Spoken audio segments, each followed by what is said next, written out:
ಶಿವಮೊಗ್ಗ ನಗರದ ಊರುಗಡೂರಿನಲ್ಲಿ ನಡೆದ ಬಾಲಕ ಸಂಕೇತ್ ಹತ್ಯೆ ಪ್ರಕರಣವನ್ನು ಎನ್ಐಎಗೆ ವಹಿಸಬೇಕೆಂದು ಶಾಸಕ ಎಸ್ಎನ್ ಚನ್ನಬಸಪ್ಪ ಆಗ್ರಹಿಸಿದರು. ಜಿಲ್ಲಾ ಬಿಜೆಪಿ ಕಚೇರಿಯಲ್ಲಿ ಪತ್ರಿಕಾಗೋಷ್ಠಿ ನಡೆಸಿ ಮಾತನಾಡಿದ ಚನ್ನಬಸಪ್ಪ, ಶಿವಮೊಗ್ಗ ನಗರ ಹಾಗೂ ಜಿಲ್ಲೆಯಲ್ಲಿ ಅಪ್ರಾಪ್ತ ವಯಸ್ಸಿನ ಮುಸಲ್ಮಾನ ಸಮಾಜದ ಮಕ್ಕಳು ಗಾಂಜಾ ಮಾದಕ ವಸ್ತುಗಳನ್ನು ಸೇವನೆ ಮಾಡಿ ಅನೇಕ ದುರ್ಘಟನೆಗಳಿಗೆ ಕಾರಣರಾಗಿದ್ದಾರೆ. ಕಳೆದ 3 ವರ್ಷಗಳಲ್ಲಿ ಬಾಲಾಪರಾಧಿಗಳ ಸಂಖ್ಯೆ 15% ಹೆಚ್ಚಿದೆ. ಇದರಲ್ಲಿ 50ಕ್ಕೂ ಹೆಚ್ಚು 10ನೇ ತರಗತಿ ದಾಟದ ಮಕ್ಕಳು ಇದ್ದಾರೆ.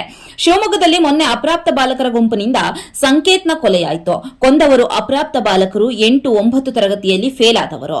ಜಿಲ್ಲೆಯಲ್ಲಿ ಎಲ್ಲೆಲ್ಲಿ ಕಲ್ಲು ತೂರಾಟದ ಘಟನೆ ನಡೆದಿದೆಯೋ ಅಲ್ಲೆಲ್ಲ ಇದ್ದವರು ಅಪ್ರಾಪ್ತ ಬಾಲಕರು ಎಂದು ಪೊಲೀಸ್ ಇಲಾಖೆ ಹೇಳಿದೆ. ದೇಶದ್ರೋಹಿ ಮುಸಲ್ಮಾನರು ಅಪ್ರಾಪ್ತ ಬಾಲಕರನ್ನು ಬಳಸಿಕೊಂಡು ಶಾಂತಿ ಹಾಳು ಮಾಡುತ್ತಿದ್ದಾರೆ. ಅಪ್ರಾಪ್ತರು ಎಂಬ ಒಂದು ಕಾರಣಕ್ಕೆ ಅವರ ಮೇಲೆ ಯಾವ ಕಾನೂನು ಕ್ರಮ ತೆಗೆದುಕೊಳ್ಳಲು ಆಗೋಲ್ಲ ಎಂದು ತಿಳಿದು ಇಂತಹ ಕೆಲಸ ಮಾಡಿಸುತ್ತಿದ್ದಾರೆ. ಮುಸಲ್ಮಾನ ಸಮಾಜ ಎಚ್ಚೆತ್ತುಕೊಳ್ಳಬೇಕಿದೆ. ಅಪ್ರಾಪ್ತ ಗುಂಪನ್ನು ಬಳಸಿಕೊಳ್ಳುತ್ತಿರುವವರ ಬಗ್ಗೆ ಮುಸಲ್ಮಾನ ಸಮಾಜ ಯೋಚಿಸಬೇಕಿದೆ. ಅಪ್ರಾಪ್ತರನ್ನು ಸೃಷ್ಟಿ ಮಾಡುತ್ತಿರುವವರು ಯಾರು? ಮಾದಕ ದ್ರವ್ಯ ಸೇವನೆ ಮಾಡಿದಾಗ ಹಿಂದೂ ಯುವಕರೇ ಕಣ್ಣಿಗೆ ಕಣ್ಣಾಗುತ್ತಾರೆ. ಹಿಂದೂಗಳ ಮನೆಗಳು ಮಾತ್ರ ಕಾಣಿಸುತ್ತವೆ. ಅಪ್ರಾಪ್ತರನ್ನ ಹಿಂದೂ ಸಮಾಜದ ಮೇಲೆ ಪ್ರೇರೇಪಣೆ ಮಾಡುತ್ತಿರುವವರ ಬಗ್ಗೆ ರಕ್ಷಣಾ ಇಲಾಖೆ ಯೋಚಿಸಬೇಕಿದೆ. ಕಾನೂನು ಕೈಗೆತ್ತಿಕೊಳ್ಳುವ ಕೆಲಸ ಅಪ್ರಾಪ್ತರು ಮಾಡುತ್ತಿದ್ದಾರೆ ಎಂದರೆ ಹಿಂದೂ ಸಮಾಜ ಮಾತನಾಡಬಾರದಾ? ಇದಕ್ಕೆ ಕಡಿವಾಣ ಹಾಕದೆ ಹೋದರೆ ಇಡೀ ಹಿಂದೂ ಸಮಾಜ ಸ್ವಯಂ ರಕ್ಷಣೆಗೆ ನಿಲ್ಲುತ್ತದೆ. ಸರ್ಕಾರ ಇದನ್ನು ಹಗುರವಾಗಿ ಪರಿಗಣಿಸಬಾರದು. ಹರ್ಷನ ಪ್ರಕರಣ ಎನ್ಐಎಗೆ ವಹಿಸಿದ ನಂತರ ಅವರೆಲ್ಲ ಈಗ ಎಲ್ಲಿದ್ದಾರೆ? ಶಿವಮೊಗ್ಗದಲ್ಲಿ ಬಾಂಬ್ ತಯಾರಿಸುವ ಮುಸಲ್ಮಾನ ಹುಡುಗರು ಇದ್ದಾರೆ ಎಂದು ಗೊತ್ತಾಗಿದ್ದೇ ಎನ್ಐಎ ಕಡೆಯಿಂದ. ಸಂಕೇತ್ ಹತ್ಯೆ ಪ್ರಕರಣ ಎನ್ಐಎಗೆ ವಹಿಸಬೇಕು ಎಂದು ಶಾಸಕ ಎಸ್ಎನ್ ಚನ್ನಬಸಪ್ಪ ರಾಜ್ಯ ಸರ್ಕಾರವನ್ನ ಆಗ್ರಹಿಸಿದರು.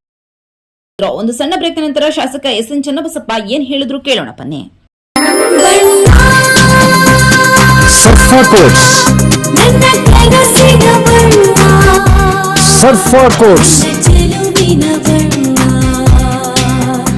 ಕೋಟ್ಸ್ ರವರ ಸುದೀರ್ಘ ಬಾಳಿಕೆಯ ಸುಂದರವೂ ಆದ ಜಲಾಧಾರಿತ ಪರಿಸರ ಸ್ನೇಹಿ ಪೇಂಟ್ಗಳನ್ನೇ ಬಳಸಿ.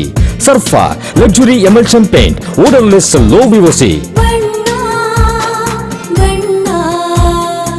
good for health, good for earth. Surfa Coats.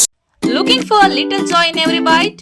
Dairy Fresh Ice Creams brings you 50+ natural flavors with no added colors and the real taste of fresh fruits.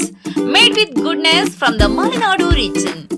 Dairy Fresh Ice Creams, a little joy for all.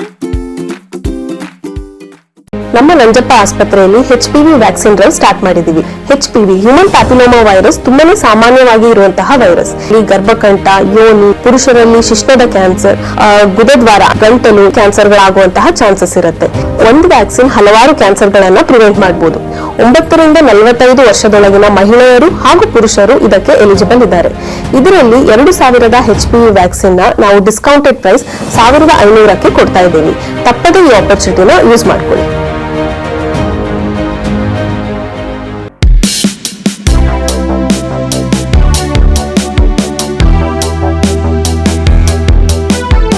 ವಯಸ್ಸಿನ ಮಕ್ಕಳು, ವಿಶೇಷವಾಗಿ ಮುಸಲ್ಮಾನ್ ಸಮಾಜದ ಮಕ್ಕಳು, ಗಾಂಜಾ ಮಾದಕ ವಸ್ತುಗಳು ಸೇವಿಸಿ ಅನೇಕ ರೀತಿಯ ದುರ್ಘಟನೆಗಳಿಗೆ ಕಾರಣ ಆಗ್ತಾ ಇದ್ದಾರೆ.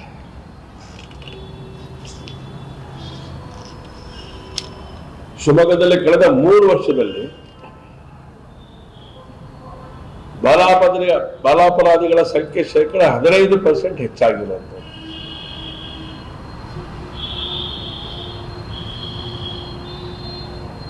ಈ ಹೆಚ್ಚಾಗಿರುವಂಥ ಈ ಅಪರಾಧಗಳ ಸಂಖ್ಯೆ ಜೊತೆಯಲ್ಲಿ ಹೆಚ್ಚಿನ ಪ್ರಮಾಣದಲ್ಲಿ ಮಾದಕ ವಸ್ತು ಸೇವನೆ, ಗಾಂಜಾ ಸೇವನೆ ಮತ್ತು ಕಳ್ಳತನ ಪ್ರಕರಣಗಳೇ ಜಾಸ್ತಿ.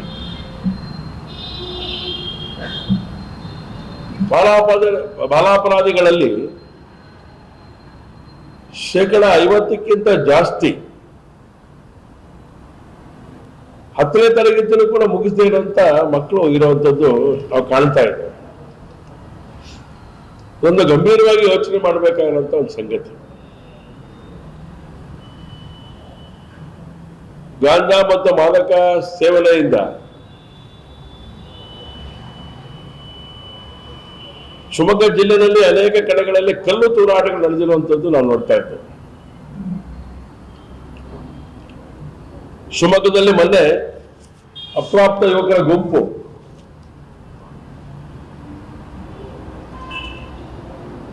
ಊರ್ಗಡೂರಿನ ಸುಳಬೇಲ್ ಗ್ರಾಮದಲ್ಲಿ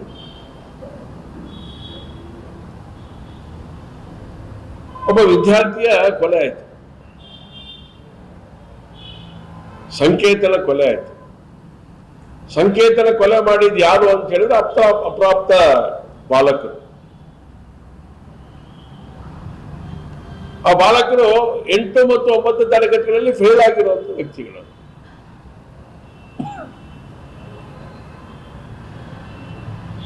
ಅವರು ಈ ಒಂದು ಸಂಕೇತನನ್ನ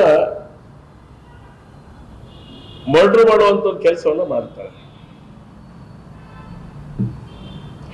SSLC ಸ್ಪೆಷಲ್ ಕ್ಲಾಸ್ ಮುಗಿಸ್ಕೊಂಡು ವಾಪಸ್ ಹೋಗ್ಬೇಕಾದ್ರೆ ಆ ಘಟನೆ ನಡೆಯುತ್ತೆ. ಆ ಮಾಹಿತಿ ಸಮಗ್ರ ನಿಮ್ಮ ಹತ್ರ ಮಾಹಿತಿ ಇದೆ ಅಂತ ಅನ್ಕೊಂಡಿದ್ದಲ್ಲ. ಇಲ್ಲಿ ಯೋಚನೆ ಮಾಡಬೇಕಾದಂತ ಸಂಗತಿ, ಎಲ್ಲೆಲ್ಲಿ ಶಿವಮೊಗ್ಗ ಜಿಲ್ಲೆಯಲ್ಲಿ ಎಲ್ಲೆಲ್ಲ ಕಲ್ಲು ತೂರಾಟಗಳಾಗಿದೆ, ಗಣಪತಿ ಮೆರವಣಿಗೆಗಳ ಮೇಲೆ ಇರ್ಬೋದು, ಬೇರೆ ಬೇರೆ ಸಂದರ್ಭದಲ್ಲಿ ಹಿಂದೂ ಕಾರ್ಯಕ್ರಮ ನಡೆಯುವಂತ ಸಂದರ್ಭದಲ್ಲಿ ನಡ್ಕೊಂಡಂತ ರೀತಿಗಳಿರ್ಬೋದು, ಅದೆಲ್ಲವನ್ನು ಗಮನದಲ್ಲಿ ಇಟ್ಕೊಂಡು ಯೋಚನೆ ಮಾಡಿದಾಗ ಅವರೆಲ್ಲರೂ ಕೂಡ ಅಪ್ರಾಪ್ತ ಬಾಲಕರು ಅನ್ನುವಂತ ಮಾತನ್ನ ರಕ್ಷಣಾ ಇಲಾಖೆ ಹೇಳ್ತಾ ಇರೋದು. ಇದ್ರ ಗಂಭೀರತೆ ನಾವು ಅರ್ಥ ಮಾಡ್ಕೋಬೇಕನ್ನೋದು ಬಹಳ ಅಗತ್ಯ ಇದೆ ಅಂತ ನಾನು ಭಾವಿಸ್ತೇನೆ. ಅಪ್ರಾಪ್ತರನ್ನ ಬಳಕೆ ಮಾಡಿಕೊಂಡು ಎಲ್ಲೋ ಒಂದ್ ಕಡೆ ಮುಸಲ್ಮಾನ್ ಕಿಡಿಗೇಡಿಗಳು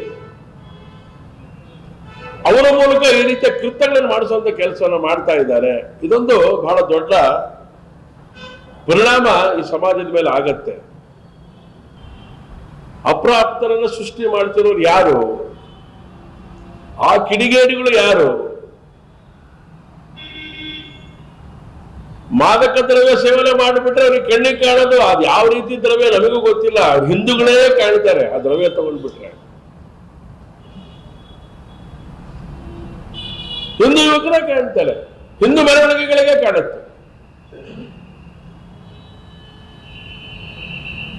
ಆ ರೀತಿ ಮಾದಕ ವಸ್ತು ಯಾವುದು ಅಂತ ನಾವು ಯೋಚನೆ ಮಾಡಬೇಕಾದಂತ ಪರಿಸ್ಥಿತಿ ಒದಗಿ ಬಂದು ನಿಂತ್ಕೊಂಡಿದೆ. ಹಾಗಾಗಿ ಇದ್ರ ಬಗ್ಗೆ ಸರಿಯಾದಂತ ದಿಕ್ಕಿನಲ್ಲಿ ತನಿಖೆ ಆಗುವಂತ ಬಹಳ ಅಗತ್ಯ ಇದೆ. ಅಪ್ರಾಪ್ತರಿಗೆ ಸಂಬಂಧಪಟ್ಟಂತ ಅಪ್ರಾಪ್ತರ ಕೃತ್ಯಗಳು ನಡೆದಂತ ಸಂದರ್ಭದಲ್ಲಿ ರಕ್ಷಣಾ ಇಲಾಖೆ ತನ್ನದೇ ಆದಂತ ರೀತಿಯೊಳಗಡೆ ಇದನ್ನ ಇನ್ವೆಸ್ಟಿಗೇಷನ್ ಅನ್ನ ಬೇರೆ ದಿಕ್ಕಿಗೆ ತಗೊಂಡು ಹೋಗುವಂತದ್ದು ಅಗತ್ಯ ಇದೆ ಅಂತ ಮಾತಾಡಿ ನಾನು ಹೇಳಿಕೆ ಇಷ್ಟಪಡ್ತೇನೆ. ಅಪ್ರಾಪ್ತರನ್ನು ತಯಾರು ಮಾಡ್ತಾ ಇರೋಂಥ ತಂಡ ಯಾವುದದು? ಇಡೀ ಹಿಂದೂ ಸಮಾಜದ ಮೇಲೆ ಈ ರೀತಿ ಆಕ್ರಮಣಗಳು ಮಾಡಬೇಕು ಅಂತ ಹೇಳ್ಕೊಡ್ತಾ ಇರೋಂಥ ತಂಡ ಯಾರು? ಮಾಡುವಂತ ತಂಡ ಅಪ್ರಾಪ್ತರ ಮುಸಲ್ಮಾನ್ ಯುವಕರು, ಮುಸಲ್ಮಾನ್ ಬಾಲಕರು. ಅವ್ರಿಗೆ ಪ್ರೇರೇಪಣೆ ಕೊಡ್ತಿರೋದು ಯಾರು? ಹಾಗಾದ್ರೆ ಅದನ್ನು ಪತ್ತೆ ಹಚ್ಚುವಂತ ಕೆಲಸ ಈ ಇಲಾಖೆ ಮಾಡಬೇಕಾಗತ್ತೆ. ಅದಕ್ಕೆ ರಕ್ಷಣಾ ವ್ಯವಸ್ಥೆ, ಗೃಹ ಇಲಾಖೆ ಅದ್ರ ಬಗ್ಗೆ ಗಂಭೀರವಾಗಿ ಯೋಚನೆ ಮಾಡಬೇಕಾಗತ್ತೆ. ಇದು ಬಹಳ ಗಂಭೀರವಾದಂತ ಸಮಸ್ಯೆ, ಇಡೀ ರಾಜ್ಯದ ಸಮಸ್ಯೆ ಇದೆ ಇದು. ಯಾರು ಈ ರೀತಿಯ 15, 16, 17 ವರ್ಷದ ಯುವಕರನ್ನ ಮಕ್ಕಳನ್ನ ಇಟ್ಟುಕೊಂಡು ಈ ರೀತಿಯ ಆಟಗಳನ್ನ ಆಡ್ತಾ ಇದ್ದಾರೆ, ಇದಕ್ಕೆ ಬಲವಾದಂತ ರೀತಿಯಲ್ಲಿ ಕಡಿವಾಣ ಹಾಕುವಂತ ಬಹಳ ಅಗತ್ಯ ಇದೆ. ಇಲ್ಲ ಅಂತ ಹೇಳಿದ್ರೆ ಇಡೀ ಹಿಂದೂ ಸಮಾಜ ಈ ದುಷ್ಕೃತ್ಯಗಳ ಬಗ್ಗೆ ತನ್ನದೇ ಆದಂತ ರೀತಿಯಲ್ಲಿ ಕಾರ್ಯರೂಪಕ್ಕೆ ಇಳಿಯುವಂಥದ್ದು ಬಹಳ ಗಂಭೀರತೆಯನ್ನ ಅರ್ಥ ಮಾಡಿಕೊಂಡು ನಾವು ಕಾರ್ಯೋನ್ಮುಖರಾಗುವಂತ ಸ್ಥಿತಿ ನಿರ್ಮಾಣ ಆಗಿದೆ. ಆ ಕೆಲಸಕ್ಕೆ ನಾವು ಕೈ ಹಾಕ್ತಾ ಇದ್ದೇವೆ. ನೋಡಿ, ಹರ್ಷನ ಪ್ರಕರಣ NIA ಕೊಟ್ಟರು. ಹರ್ಷನ ಪ್ರಕರಣ NIA ಕೊಟ್ಟರು. ಅದ್ರ ಪರಿಣಾಮ ಎಲ್ಲಿಗೋಗಿ ನಿಲ್ತೀವತ್ತು ಹೇಳಿ? ಅವತ್ತು ಯಾರು ಸಿಕ್ಕಾಕೊಂಡ್ರು ಅವ್ರ್ಯಾರು ಹೊರಗಡೆ ಬರಲಿಲ್ಲ. ಇದು ಮೊದಲನೇ. ಈ ಕ್ಷಣಕ್ಕೂ ಹೊರಗಡೆ ಇಲ್ಲ. ಎರಡನೇ ದಿನ ಗೊತ್ತೇನು? ಬಾಂಬ್ ತಯಾರು ಮಾಡುವಂತ ಶಿವಮೊಗ್ಗದಲ್ಲೇ ಇದ್ದಾರೆ. ಟೆಸ್ಟ್ ಮಾಡಿದವರು ಕೂಡ ಶಿವಮೊಗ್ಗದಲ್ಲಿದೆ ಅಂತ ಗೊತ್ತಾಗಿದೆ. ಯಾರ ಮೂಲಕ ಅಂತ ಹೇಳಿದ್ರೆ ಇದೇ NIA ತಂಡದ ಮೂಲಕ.